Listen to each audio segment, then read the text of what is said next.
Hey boos, hey, it is your girl, the Rising Phoenix Empath, coming at you from Maryland. And I want to jump on today and say happy anniversary to the RPE Tribe, Rising Phoenix Empath, Chosen Ones. I wanted to say happy anniversary because it has been a year ago today that I posted my first video on YouTube.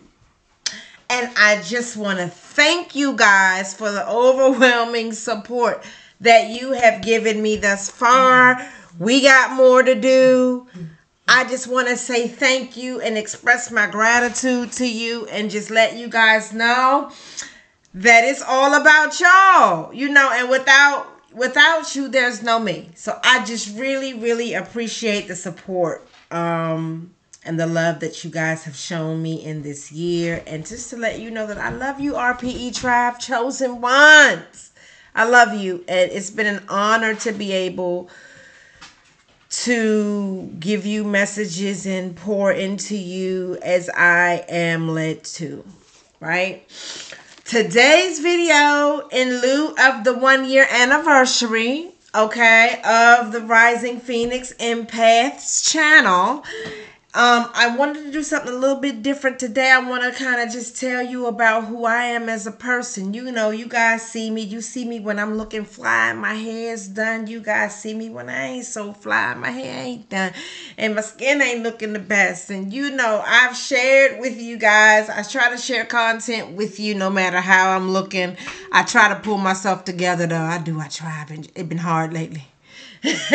But I try and I do it because I want to get the content out to you. And I know that when I'm led to write content for you guys, that it's not about me or how I look. And that I have to really get over my ego. Right? So today's video, I really wanted to tell you so that you can get a little bit, we could dig a little bit deeper into who I am as a person. Right? I told you guys that for the 1-year anniversary of the RPE channel, Rising Phoenix Empath channel, that I would post a story time of when I broke somebody's heart. Right? And so here I am about to post a story, and it's going to be real detailed, and I'm just going to share. Hopefully it reaches somebody that might be going through the same thing in real time, and it will help you to make a better decision. Right? Because that's what I'm all about. That's what I want to do. The dog. All right now, Lizzie. Go on. Go. No. She's hard-headed. My dog is hard-headed. So, I wanted to tell you, I'm going to just paint the picture. I was married. I was married for 9 years. And out of the 9 years, we shared 2 kids. And before we got married, we dated for 4 years prior to getting married. And, I put in a lot of time and a lot of work with this relationship. And I think sometimes, I can't speak for everybody. I could just speak for me in this scenario. I think that after 4 years of just, we were both really young and dysfunctional. He was a serial cheater. I was a serial finder. And just dysfunctional and not really knowing when to say goodbye and when to walk away. Not really having healthy boundaries. Not really knowing my self-worth. And really, there's been times that I've disrespected him too. That I've been disrespectful to him too. So I know that, it was trauma on both ends, right? But my trauma, I think, I don't know. He's gone through a lot with me too.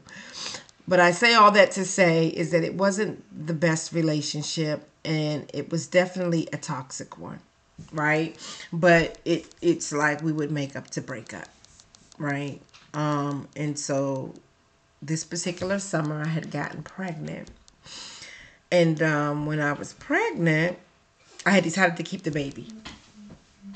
Right? I had decided to keep the baby, that I'm just, this is what it's going to be. If we going to have a kid together, fine, we'll just co-parent, right? Well, this guy for the whole time since he found out I was pregnant, for maybe about a month and a half, 2 months, he was MIA, running the streets. He was running the streets. It was almost like, okay, you pregnant, you stay here, I'll be back. I'll be back. You stay here, you pregnant, you mine. You ain't going nowhere now. I'll be back. That's literally how it was. He didn't call. I mean, he checked in to make sure I was okay and things of that nature, but he wasn't nowhere around. And so I lost the baby. And when I lost the baby, he wasn't there. He was nowhere to be found. So, after losing the baby, and it was a very traumatic thing, and I actually wrote a book about it because it really changed my life, me losing this baby. And it really made me see how I was out here playing, with life and the ability to give life. When I lost the baby, the doctors had come to me and told me that I had been pregnant in my tube. They would have to remove the tube. And that my probability of having kids was 0 after the surgery. And they needed to do the surgery if I was going to live. At this point, I wasn't keeping anything down, throwing up, high fever. And, they wanted to get it out of me before I went septic. And I remember hearing the word septic. Didn't know what it was at the time, but, really serious thing. I didn't go septic, but they were, I guess because of my blood cell count, they were really wary. And so they rushed me into surgery. When I went to sleep, before they put me under, I was going under knowing that I would wake up not being able to have children ever. And being faced with that realization in that moment, and the guy that impregnated me was not there and was nowhere to be found, it gave me a lot of perspective. And at that moment, I cried out to God to please restore me and my body, and to please, restore my ability to be able to have children. Because I know one thing I always knew about me is that I was destined to be a mother. I knew that at a very young age, that I was destined to be a mother and that I would have kids. And I knew that I would have two, a boy and a girl. I knew. And I just said, my prayer was, please don't hold my kids accountable for the wrong I've done. And so it was an emergency thing. Everything happened so fast. And when I went to sleep and I woke up, and the first thing that the doctor told me was, we were able to save your tube. You can have babies. And at that point, I always knew God was real. I always knew he was real, but that was my first intimate experience with him, because before they put me under for the surgery, we had a talking. I talked to God, and I cried. I literally cried out to God, and he heard me. He heard me. I don't know if you guys can see that, but he heard me, and he answered my prayer. So that was my first intimate experience with God. And in hindsight, I broke up with my ex-husband. He was just my boyfriend then, but I broke up with him. And I decided that,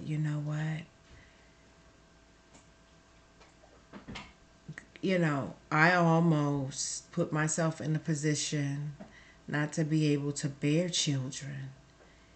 And he living his life. If that were the case for me, he could just go on to somebody else who can give him a baby. And here I'm left, literally just at the wayside. And so it just really inspired me to, you know what? This ain't it. And so we broke up. And we broke up for months. And in the months that we broke up, well, I actually had met somebody maybe a year prior, and we had gone on a few dates, but it didn't materialize. Even though when we went out, I was really feeling dude. And when we were together, guys, the chemistry was amazing. Just the chemistry, and not sexual chemistry. Just this guy, he was a free thinker, and he was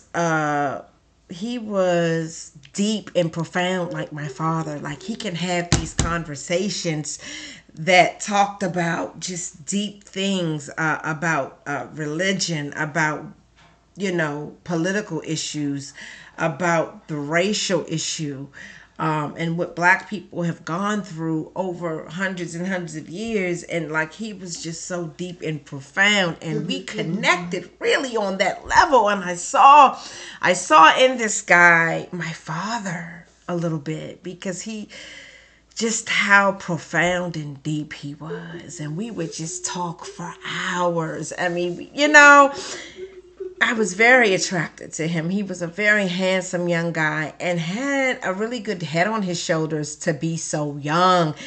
I can see that this guy was going places. I knew that whoever ended up with him got a bag, got a whole gem of a man. Like, not only was he fine, because for me, he did it for me. He was fine, he was handsome, he was cute. But then the conversation, it stimulated me so much, mentally and emotionally, and just the way his mind worked. I'm a writer. I don't know if you guys know that I'm a writer. And so I love profoundness, and I love free thinkers, and I love people that see things that other people can't see. Well, this guy was that. And like, I imagined him and my dad having these conversations that we would have. But like, over the course of just really getting to know this guy, I really liked him as a person. And he courted me. He dated me. He took me out. He would plan things. I didn't have to ask this guy, okay, all right, we're going to do this. Like, he just planned things, and like, he made me feel special and good. And not because he said certain things that make me feel special and good, but he did things to make me feel special and good. Like, I had the key to his house. He had given me the key to his house. Now, his mother and father had moved out of their childhood home. They bought an estate home. Beautiful, big old house they bought. And of course, him and his sister still lived in the childhood home. And he had given me a key to that home. I was real cool with his sister. And me and his sister had gone out a few times. I really liked her, and we just had a good time. And I just really liked him. And to be honest, I fell in love with him. I was in love with this guy. He given me the key to his house. This man had given me, I had 24-hour access to his ATM with his card. He gave me his card. He gave me his code. If you ever out and you need something, don't hesitate to use it. If your tire go flat, if your car get towed, whatever you need. Like, I mean, this guy, I had never, aside from my father, I had never felt a sense of protection like this guy protected me in the little bit of time that we dated, courted, and he was going to ask me to marry him. I fell in love with him, and I loved him, and I could see my life with him.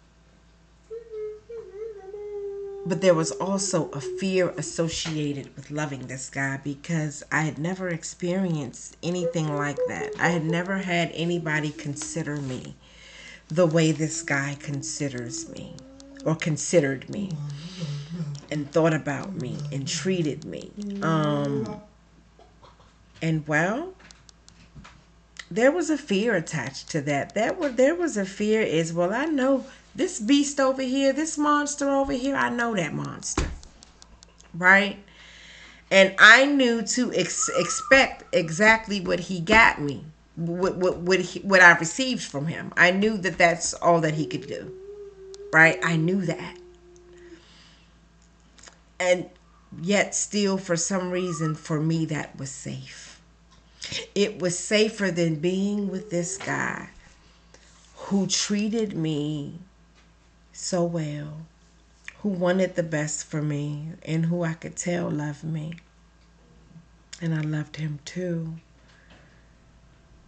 But there was a fear, because what if one day he changed his mind? What if one day it stopped and I would be totally off kilter when it did, or if it did, and would I even recover?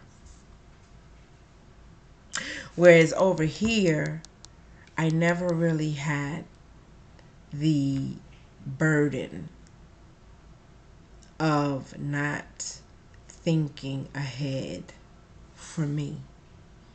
I never had the burden of being dependent. And I say it's not a burden, but I say that from a broken woman's standpoint, it's a burden. Okay? Being dependent on a man is a burden from a broken woman's perception when she's dating and this guy's giving her every indication that he's thorough. And yet she's burdened with the fact that she has to submit to being dependent on him. She's burdened because she's afraid that one day he's going to change his mind. And it's been her experience in life, right? And I don't want everybody to get mad at me, because I'm not saying all women. I'm just saying a lot of women who are burdened or offended or upset with the fact of being dependent is because they haven't dealt with those love scars that they have experienced. And so it is easier to go through life being independent than being dependent, getting used to that way of life, and then one day suddenly it being ripped from you. And then we are seeing this. We're seeing this in how marriages, men are walking away from their marriages. People are, and women too, people are walking away from their marriages as if it's nothing. And so do I fall into that? Do I, I don't know him. I've known him longer than I know him. And do I trust that this goodness is who he is? It was who he, it was definitely who he was. This guy will forever and always be the one that got away for me. And I can boldly say that. He will forever, until the day I close my eyes on this side of the realm, he will forever be the guy that got away. And I want everybody to know that anybody has been hurt, I want you to know you'll never know. But you are also somebody's the one that got away. Right? But I love this guy so much, and I just, more than anything, I love the safety. But there was still an unsuredness that I had with it, and it was really because I hadn't taken the time to heal before getting into another relationship. And so my sister's ex introduced me to him. So he had came to me and said, he gonna ask you to marry him on Christmas Day. He bought you a ring and everything. And I was excited, but I was scared. I didn't know how I felt, because we dated for maybe about a year, off and on, but like I knew he was really feeling me, and I was feeling him too. And it's like my ex-husband smelt my happiness and said, let me go with this from her too. I'm serious. Because he came sniffing around on Christmas Eve. Now, mind you, Kay, we're going to call him Kay. Kay was going to propose to me on Christmas Day. On Christmas Eve, my ex comes with a ring. And let me tell you, people, you know, because when I was very young, I've never been, I like nice things. Who doesn't like nice things? But I've never been that girl. Oh, I can't go here, you know. And I would never accept that ring. Although I should have been that girl.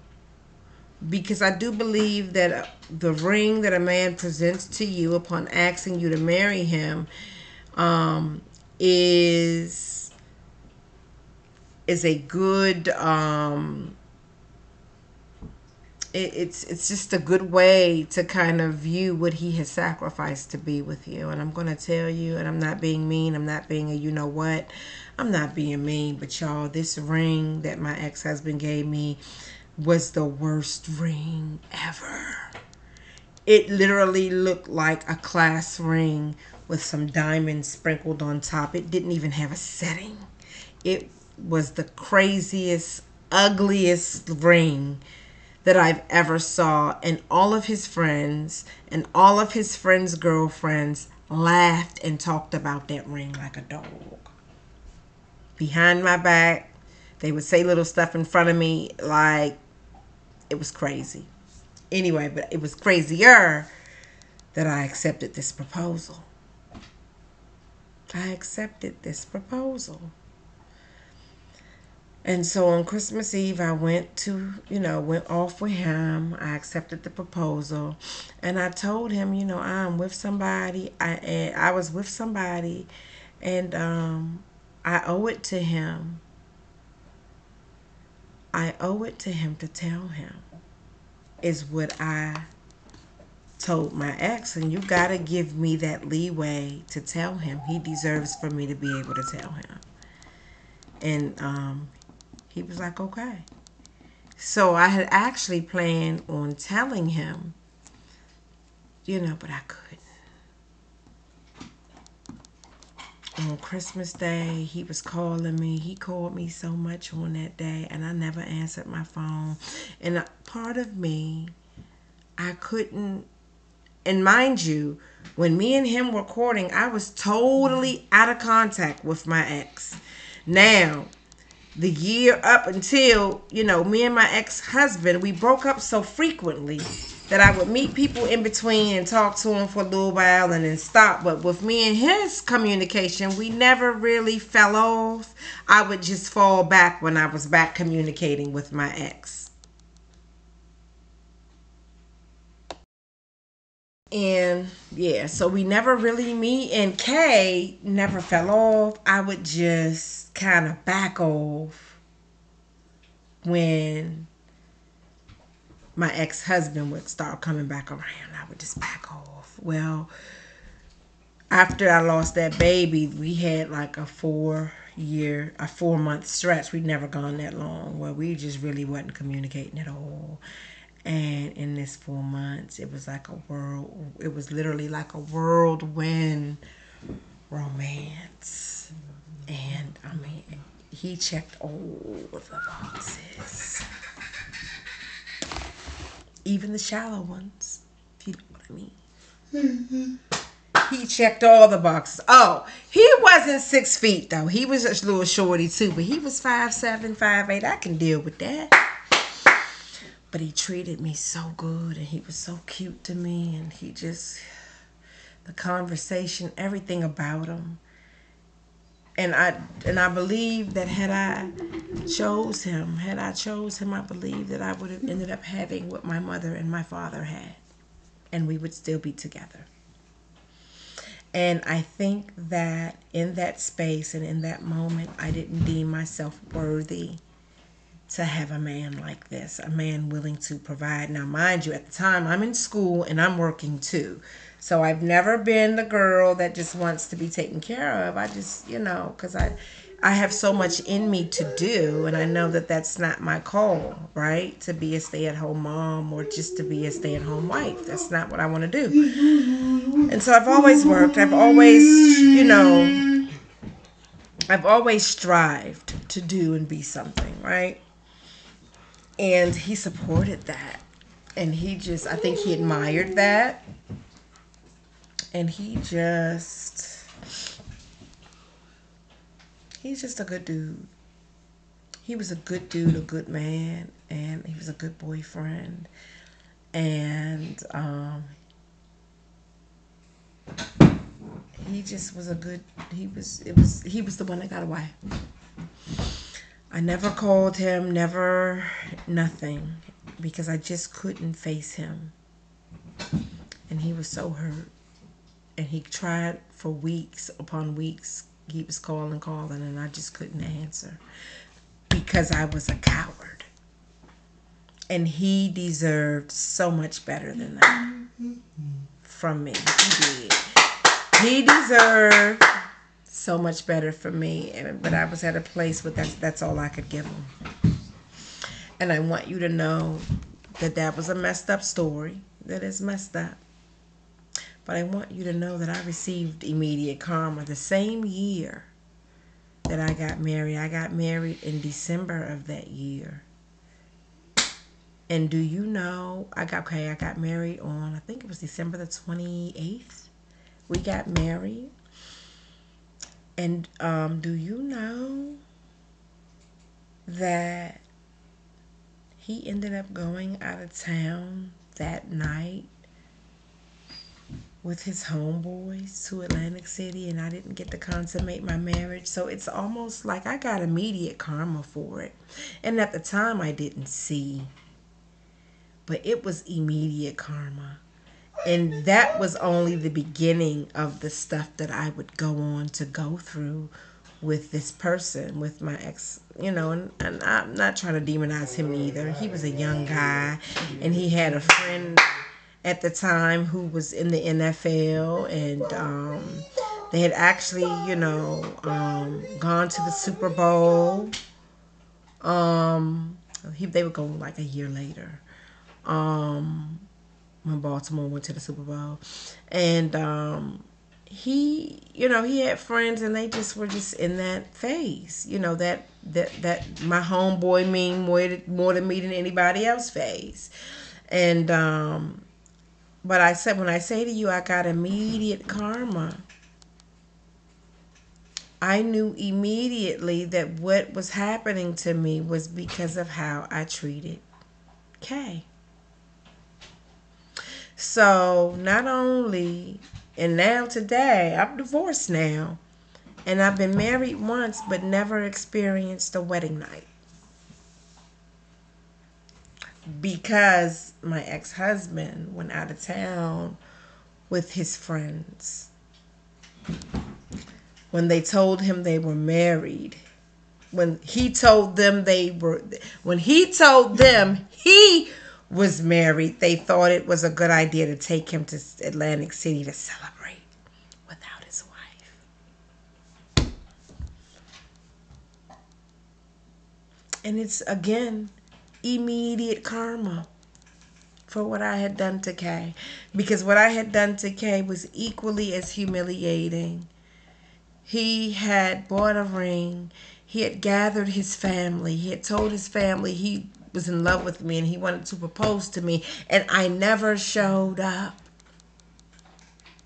Never answered his call. And I never showed up, and I never answered his call. And I decided that I couldn't tell him in person because I knew he was the one. I knew he was the one. And there was no way that I could go to him, go to his face, and tell him that I was going to marry somebody else, because he was the one. And I knew that. And because I had a fear of everything that he had shown me up to this point, one day being ripped from under me, one day that he just changed his mind, I went with what was comfortable and what I knew. And I think also a big, Reggie, a big portion of why I did what I did also is not only was I comfortable, but I wanted to win. I mean, after all, I did invest some years into this relationship, right? So and we got to get over this. Ladies, we got to get over wanting to win, because sometimes a loss ain't a loss. Sometimes a loss ain't a loss, and sometimes a win is not a win, sis. We got to know when to fold them, know when to walk, know when to hold them, know when to fold them, and know when to walk away, baby. So I recognize that what I did to Kay was instant karma. Months later, me and my husband at the time, it's Valentine's Day. And we are in the grocery store. And we having a real bad argument. And when I tell y'all, from the day we got married all the way to the day we got divorced, there was never peace. There was always something to get over. He would always do something that I would have to get over. And then in response to that, I would say something or do something that he would have to get over. So his heart was hardened toward me because I started to respond to his disrespect. And he really focused on my response to his disrespect and not the fact that he had really totally broken covenant with me and destroyed the marriage and the marriage bed with, everything that he had done. And I don't know. It's a catch-22, because even with all of that said, because I know that my kids were destined to be here. And I know that they were destined to be exactly who they are. And I know that they were destined to look exactly like they look. I know that. And I know that they wouldn't be who they are without him and me. And so I do believe we were called to come together and procreate. I believe that. I believe that. And I'm going to tell you why I believe that. Because for me, after I had my son was still an infant. And it was literally on New Year's Day. After I had my son, the marriage was over. After I conceived, after I had a child, the children that I was supposed to have with him, the marriage was immediately over. We broke up. I had my son in September. We broke up in January, never ever to reconcile again after that. And so I know we were supposed to come together by having these kids. So I say all of that to say,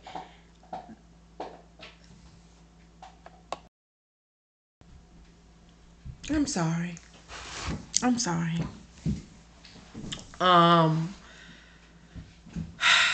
So I can never regret it fully. I regret hurting somebody like that. And I regret that anybody has a bad memory of me in that light. And I wish I could change it. And I can't.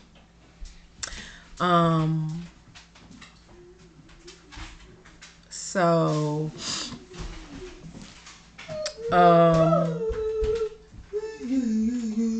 we are in the store. I'm sorry. I'm all over the place. You know how I do. RPE Tribe. So we're in the grocery store arguing. And I just say, I hate him. So I go to another aisle. He not in this aisle. And I say, I hate him. Right as I say, I hate him, I look up. Who in the aisle right beside me looking me in my face? Yeah, Kay.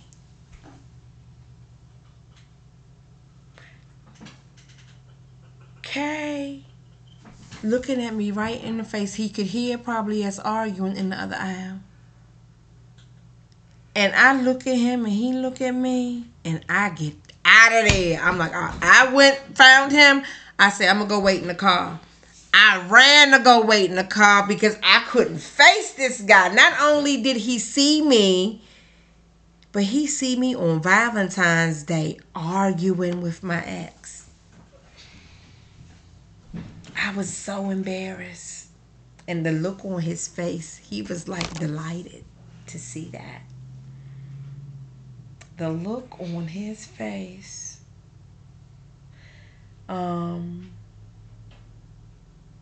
Long story short, I was married for 9 long years and produced 2 kids. A couple of months after I had my second kid, we separated and we never reconciled after that. Well, we had Facebook. Who was one of my first friends? He was. He found me on Facebook. And we started talking. Now, I wasn't divorced yet, but I'm separated. And me and him talking.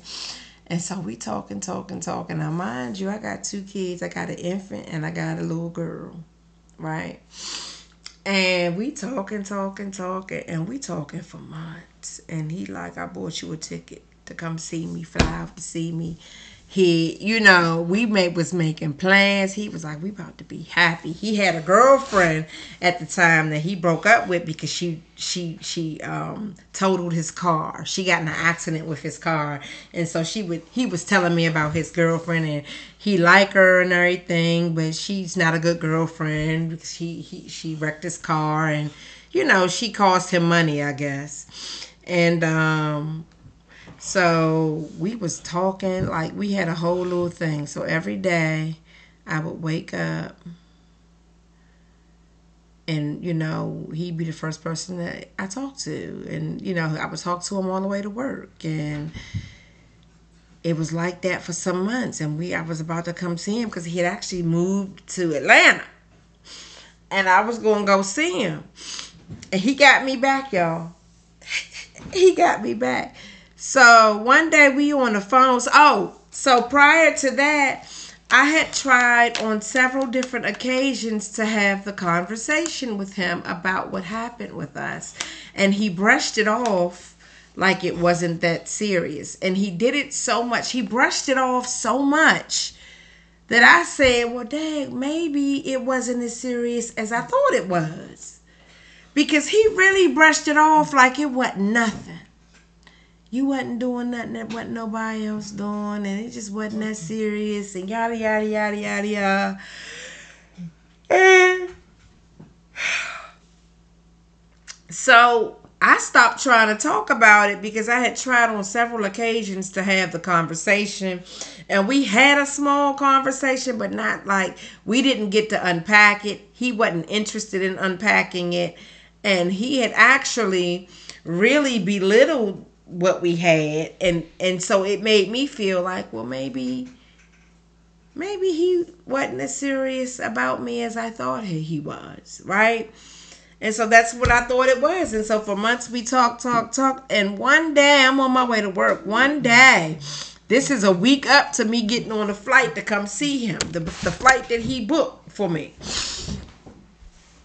So one day we on the phone, one morning we on the phone, and he said, he said, what am I doing?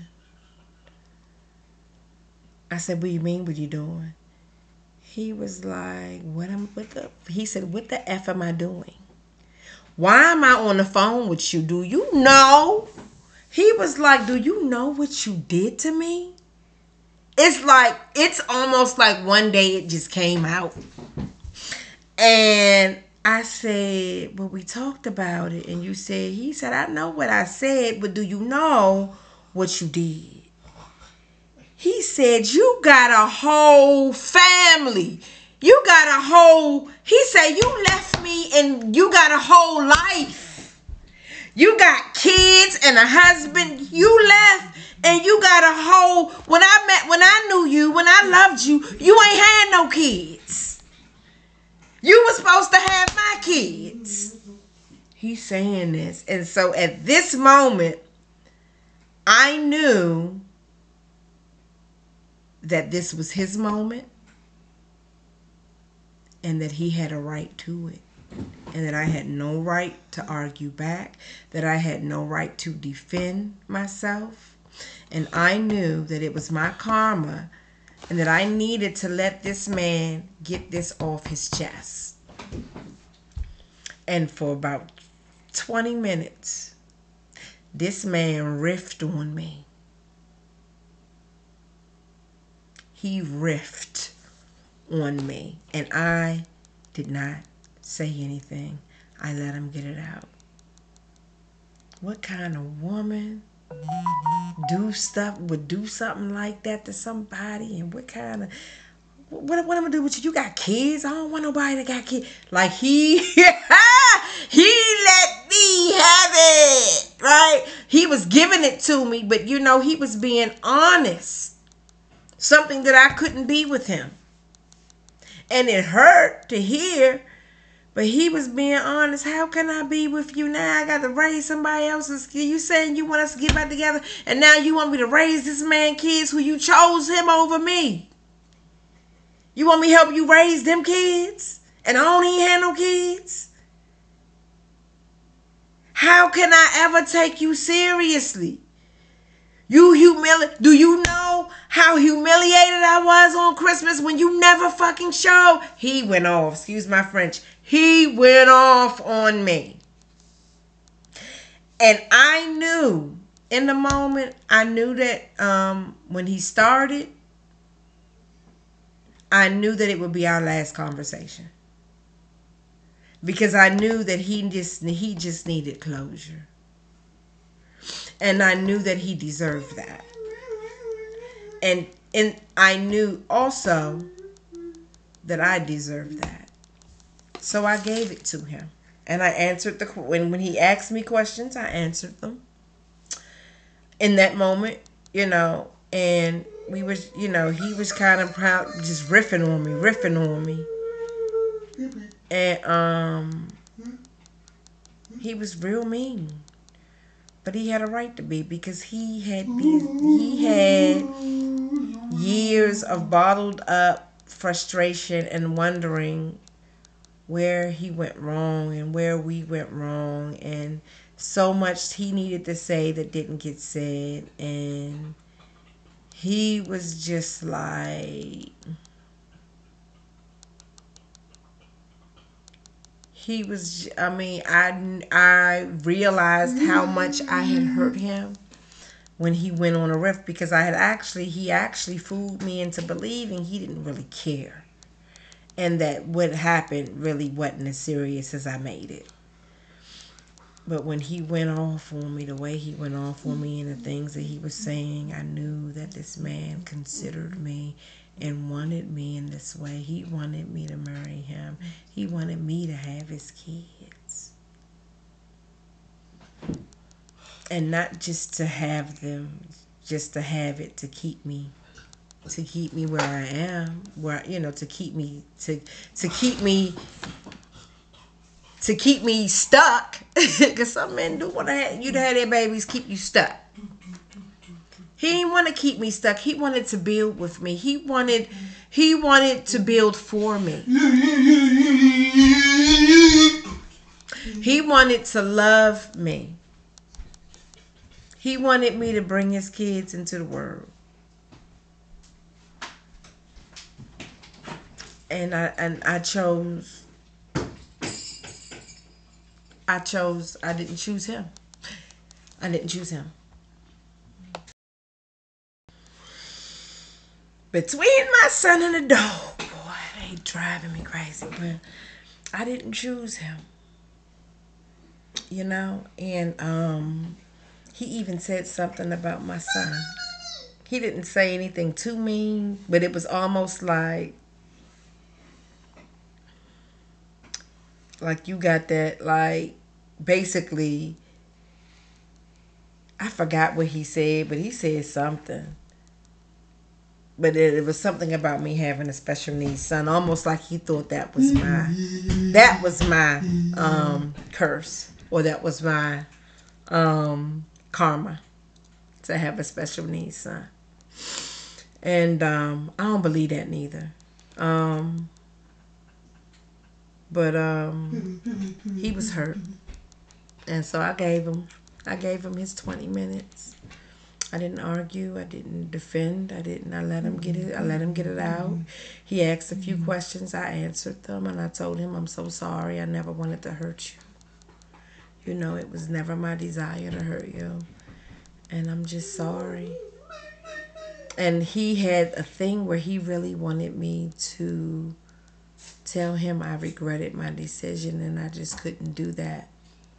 Because in doing that, I would have had to deny my own children, and that would be denying and saying I regret choosing to have them over being with you. And I wasn't willing to do that. And I said, I know that I hurt you, and as much as I've hurt you, I'm sorry. And I wish that it could have been different. I wish I would have behaved differently. Wish I would have made some different decisions in the moment. But I can't say that I regret anything, because my kids belong here. Both of them. They belong here. And there's nothing that would make me believe anything less. They belong here. But it's an example of how, that was so long ago. But till this day, I've never experienced what I experienced with Kay, with any other man. Never experienced it. And it's, when they say love comes around once, I think that that's a very real thing. Maybe for women, not for men. Men can love and love again. But for me, I find it to be true. I've never really experienced it like that. And just to have the moral and responsible man that holds himself accountable for protecting and loving you and making sure you have everything, all your needs met at all times. I didn't feel worthy.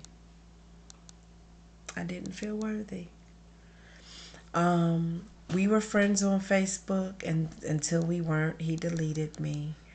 I don't know. I get sad when I think about it, because of the possibilities of what could have been.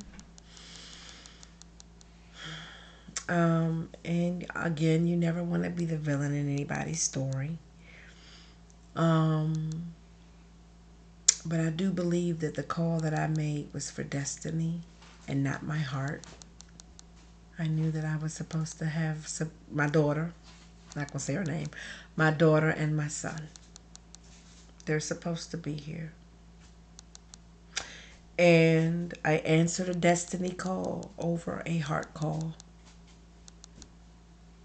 That's the only explanation, because we really broke up finally only after my son was born. And the moral of the story, ladies and gentlemen, the moral of the story is to make good decisions by using this and not this. Now, I say my heart because I wanted to win, and I did love my ex-husband. I'm not saying I didn't love him, but it was more of a dysfunctional, I felt responsible for his pain kind of a love than a functional, normal, what it really is to be loved by a man that is not broken kind of love. A man who, man, the relationship he had with his father and his mother, the relationship he had with his dad, like the way he admired and loved his father.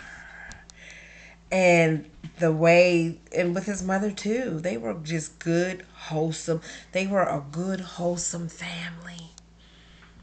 And they were very much into sports. He was a wrestler and he ran track, and his sisters ran track. And I mean, they're very athletic people. So my ex-husband knew of him because he was really good at wrestling.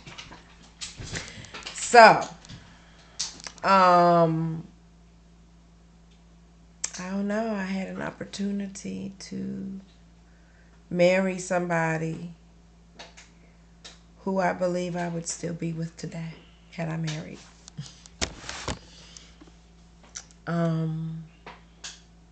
I wish him the best wherever he is. I'll always love him, you know.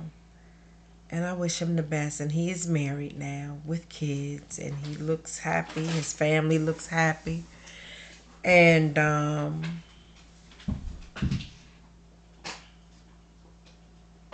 no.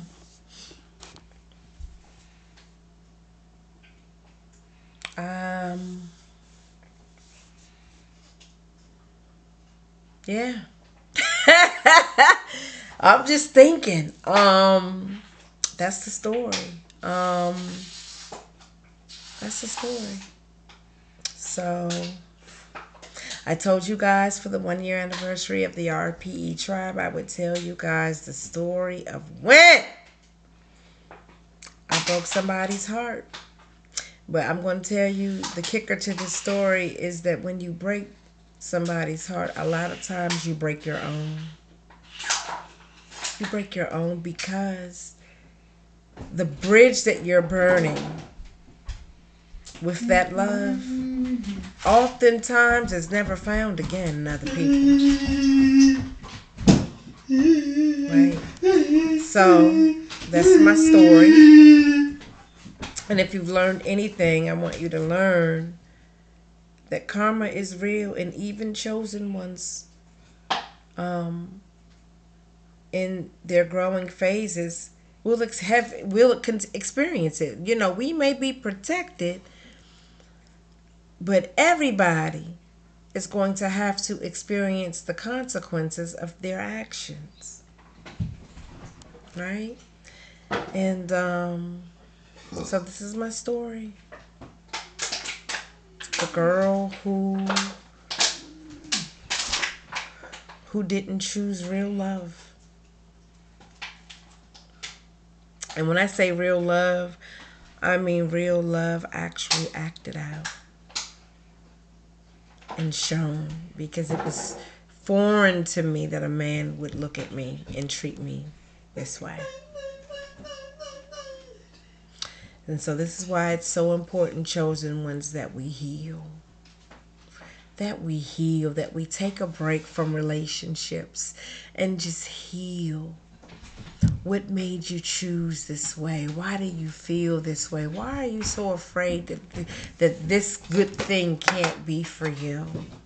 We really have to dissect things and go to therapy and, you know, really work on, do the shadow work, do the work, so that other people won't have to be hurt over our pain, right? Do the work, chosen ones. Don't just separate yourself from people. Don't just, you an extrovert or you're an introvert. It doesn't matter what you are. Do the work. Because separating yourself from people for a period of time will not heal you. You might feel a little bit better because you haven't been exposed to any trauma, any new trauma, but that old trauma is just waiting to rear its ugly head in that new relationship. Go ahead and take this time, chosen ones, and really do the work. Go to therapy. If you can't afford therapy, I'm gonna tell y'all what to do. If you don't have insurance and can't afford therapy, go on Fiverr. They have counselors on Fiverr that you can pay them $25 for an hour session, and they will listen to you and they will talk to you. But you make sure make sure you read their profile page to see if because sometimes all you need is somebody to talk to. And I'm not saying that takes the place of mental health. I'm just saying you have to process what has happened to you. And sometimes you need another non-biased person to help you do that. Right? I'm just saying you need to be talking to somebody about your experience. This is my dog. Just throwing her bowl around. Feed me. I'm going to feed her when I'm done. But you have to process what was done to you. You have to process what you've been through. You have to talk about what you've been through, and you have to work through it. So that when you respond a certain way in situations that is so dysfunctional it could end relationships, you can find out what caused this response, and you dig deeper. And then when you see it happening again, you can put a pin in it. You can say, hold up, wait a minute, this happened back when. We have to deal with our stuff, chosen ones. We have to. I don't know what else to say. This got me kind of melancholy now. I'm just like, wow. I'm thinking about it a lot. And he was the love of my life. He was the love of my life. And that opportunity is long gone now. But I'm happy that I have been able to grow. I'm happy I have my kids. I'm happy that my kids are who they are. And yeah, that's my story of lost love and me breaking somebody's heart. And I hope that this video blesses somebody, and that it helps somebody, and that it keeps somebody from doing the same thing. Because love don't always come around. But when you have it, and when you're experiencing it, and when you have it, hold on to it. All right, RPE Tribe. Love you guys. Until next time. Bye.